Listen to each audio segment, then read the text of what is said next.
And joining him, the son of Bob Crosby, the very talented Chris Crosby. And now, here he is, the man of the half hour, Skippy Lowe. John Philip Lowe. He's saying one of the most versatile actors in our films today. And you really are. Barbarella, cowboys, all those. You spent a lot of time in Europe. Tell me, why? Well, let's take last year, for example. Yeah. I played Johann Strauss's manager. Mm-hmm. I played in a film in Vienna. Then I played a kind of a JR type, a steel magnate from Texas, in a pilot for a European TV film. Then a psychiatrist with Claudine Auger. Another film with Margot Hemingway, in which I played the diplomat, father of a young psychic girl. Then a couple of Rambo Bambos, one science fiction film. Is John Philip Lowe having fun right now? Yeah, John Philip Lowe has fun when he's working. Is he? Working? You're always working, though. Every time I called you, you're in Europe or in Russia or Yugoslavia, constantly working. Yeah. Why do you keep yourself so busy? You want it that way or what? Tell me. That's a funny question to ask an actor. There are a lot of actors don't want to Well, work. there's 95% of the union isn't working at one time. I consider myself lucky to be working, number one, and to be doing, leading roles and traveling the world. And that's John Philip Lowe grew up. I for sure think I have the best job in the world. You certainly do. John Philip Lowe grew up here in Hollywood. Yeah. Hollywood High. My mother went to Hollywood High before I did. Your mother? And she toured the country with Walter Hamden doing Shakespeare. And yeah, so I come from a bit of a showbiz family. Shakespeare. You studied Shakespeare too? Well, yes, back in drama school. And I did a Jacobean play that Elia Kazan directed at Lincoln Center called The Changeling many years ago. Right. John Philip Lowe. First movie. What was it? Oh, golly. Well, the first one is an adult actor, because as a kid I worked as an extra once in a while, and then I took off and studied engineering and came back to acting in my early 20s. Right. But the first one as an adult was High Infidelity. Alta Infidelità. It was an Italian film with Nino Manfredi, and it was a film with 4 episodes. You remember those old episodic films? Right. Italians love John Philip Lowe. Well, I get along there. I've done a lot of films there. You parli italiano? Sì, ma certo. Sì. Anche lei. Sì, you like Va bene. Rome is just beautiful. It is. Come Isn't it mia great seconda città, Roma. Hollywood High, then film. Barbarella. When did that come? That was a great film. Well, Barbarella was shot in Italy. It was a Paramount picture, but it was shot at what's now Empire Studios. It was De Laurentiis Studios at that time. My favorite movie, The Sergeant. Rod Steiger. That was shot in Paris. That was in Paris? Yeah, a little town outside of Paris called Dreux, just north of Paris. And boy, it was cold. And I remember one night when it was shot during Christmas time, and there was one night with Steiger shooting a scene by a river where literally my lips wouldn't move. You know, we were all bundled. Everything else was bundled up, but it was about 6 degrees or something like that. Everything frozen over. Married?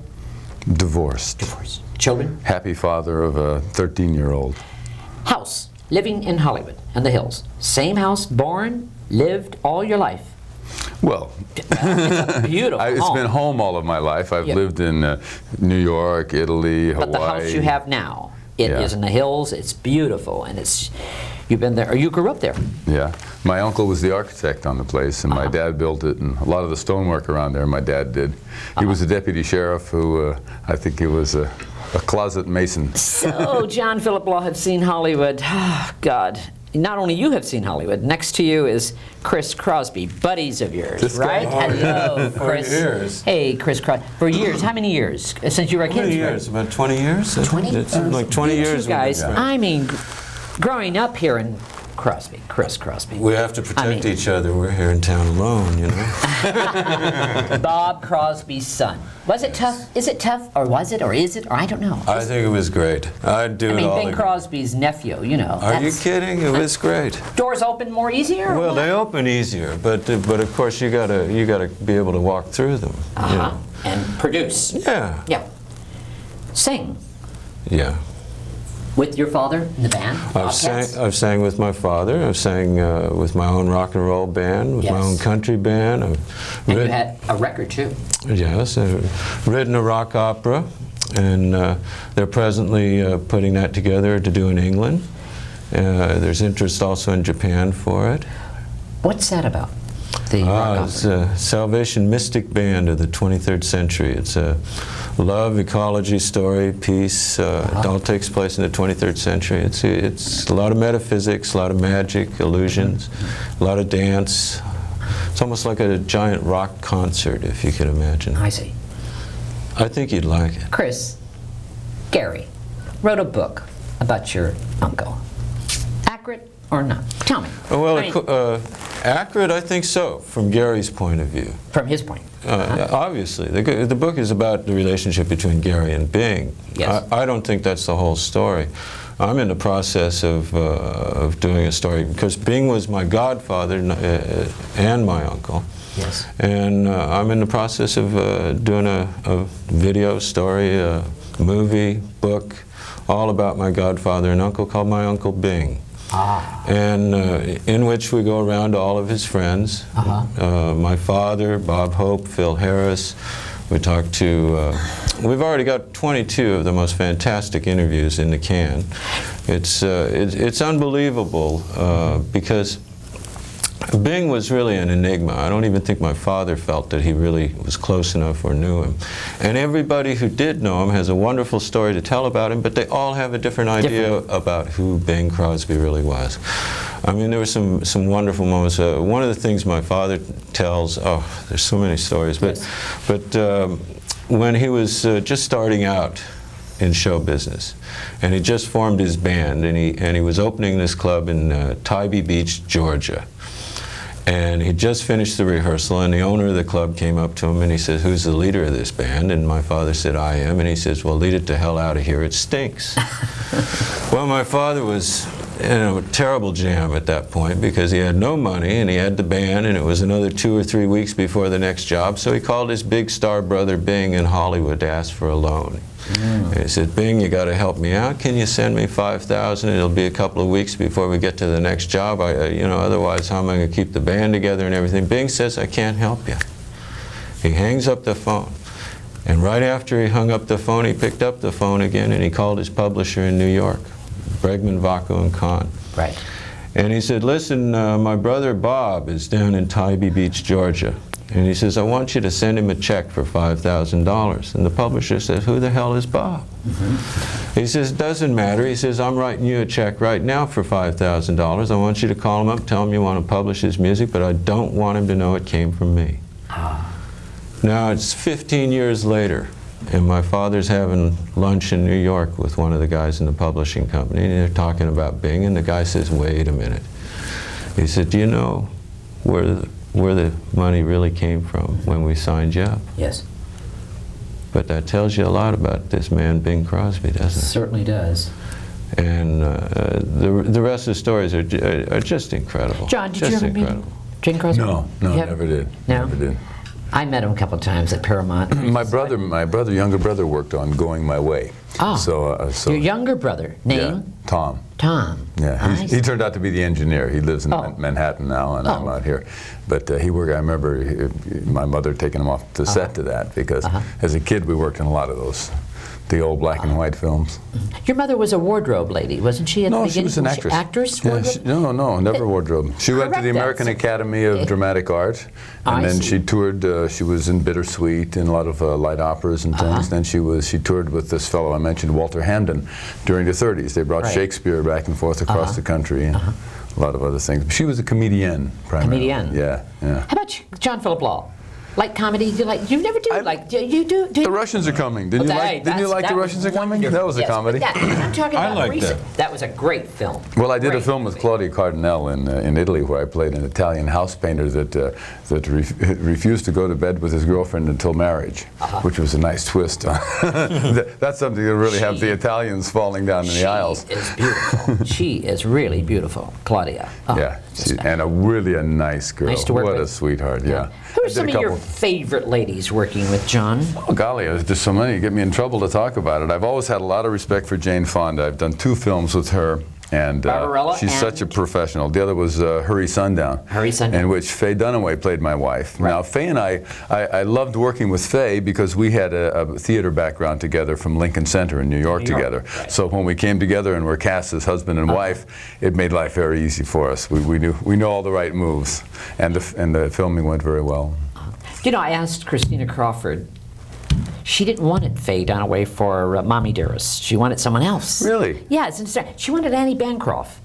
That's strange, and Faye did a marvelous job in that. She's a very... She did a great job. She's a fabulous actress. Tell me, you brought the trailer. I love to see the clip of this thing. Great, yeah. Well, I think what you were talking about earlier about Carey in the book, right. I think what we're going to see now is a shot. It'll be Phil Harris, and then a little clip from my father, Bob Crosby, and then Bob Hope. And Phil is explaining at this part of the interview, and this is just a teaser. I mean, God, have I got a lot of material. It's what to throw out, not what to keep. Yes. Phil is explaining about Carey in the book at this point. I think you'll enjoy it. Thank you. Yeah. Can we show the clip? Thank you. With his fame was the 4 boys, because he never had time to take care of them. He loved them, but that was right at his height, so the only thing that he could do, he had the ranch in Elko, so we used to take the boys up there and put them on buck rakes and everything, and they used to, gee whiz, you know, I mean, young kids growing up, and they wanted to at least have a vacation, but he didn't have time to take care of them. Their mother was gone, and you know, I mean, so that's like when Gary wrote the book. Gary's only talking about just he and his dad. He's not talking about anybody else. And he was rough. He was a strict father, but he had to be because he was never around them. You know, that was the height of his career. Anyone in the family got divorced, that's when he always allowed them to come in the house and everything and things like that, but it made him very angry. He thought he and Dixie were solid, and he and Kathy were married, but not quite that solid. I've never told anybody this before. The only thing I want to tell you is when Dixie died, and I went to church over there in Beverly Hills, when right after the thing, Bing threw himself into my arms, which was something else, you know, because he was cool, and he'd have fun with you and laugh with you, but I never saw that kind of tenderness in a guy and that kind of emotion with a fella. And it shocked me a little, but I thought it was just sensational that he felt that way. God, Bob Hope. I'll tell you, it was incredible. You know, when I was doing the interview with him, and I know everybody's always seen Bob Hope. Yeah. But this is the first time I'd seen this kind of intensity in his eyes. Because, you know, when family goes to somebody and says, well, what's the truth about my relative or something, you get a kind of bonding thing that happens, you know. Yes. And Bob Hope and Bing, they were so close. In fact, I'd read in an article one time where Bob Hope did an interview and said it was talking about if you could bring any one of your buddies or anybody back who had passed away, who would it be? He said, I'd like to have Bing back again. And, I understand Bob Hope walks around Beverly Hills late at night sometimes, late at night with his golf club, and he talks to his friend, Bing Crosby, around Beverly Hills, you know. Just walks around. I understand that. That's from a very private person was telling me that. And he misses his friend. He really misses his friend. Well, don't we all talk to the people we love in one way or another? Yes. Growing up here in Bel Air, Beverly Hills, wherever. All of those. I mean, how was it? I mean, oh, it was Chris, rough. It was rough. Catholic school. Come on, Chris. No, you didn't know any other way. I had of life. to fight my way down, you know. Yeah. No, it was great. I've had a great life. Catholic so school. far. I went to Catholic schools, Jesuit schools after Yes. that. I even went to Gonzaga University for a semester. Did you ever, even then, when you were a child, thought you wanted to be an actor or a singer or?